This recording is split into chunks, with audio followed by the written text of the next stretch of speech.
The legend of good women by the Geoffrey Chaucer. So next legend is the legend of Ariadne. इस legend में बताया गया है कैसे उसका लवर थीसियस उसे धोखा देता है, कैसे बेईमानी करता है। तो ये कहानी शुरू होती है क्रीट से। क्रीट का राजा है मिनोस।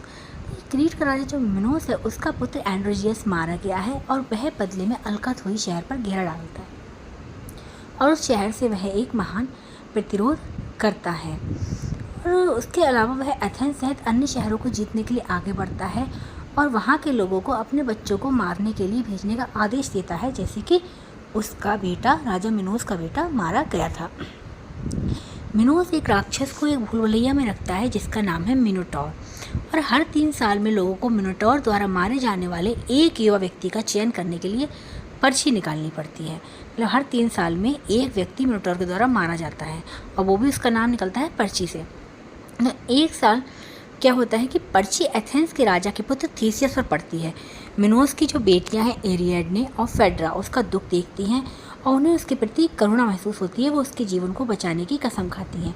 वे उसे मतलब मिनोटॉर को हराने और भूलभुलैया से बचने के बारे में सलाह देने का फैसला करती हैं। वे जो हैं वो थीसियस को बचाना चाहती हैं, तो वो उसे सलाह देने का फैसला करती हैं और जेलर को थीसियस को हथियार लाने की अनुमति देने के लिए कहती हैं। और कृतज्ञता में थीसियस जो है वो एरिएडने का सेवक बनने की कसम खाता है, लेकिन एरिएडने उसे कहती है कि वह एक राजा का बेटा है और उसे अपनी स्थिति के अनुसार भूमिका स्वीकार करनी चाहिए।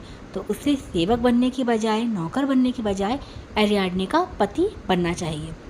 उसके निर्देशों का पालन करते हुए थीसियस मिनोटॉर को हराता है और अगले दिन 2 बहनों को अपने साथ लेकर महल से निकल जाता है।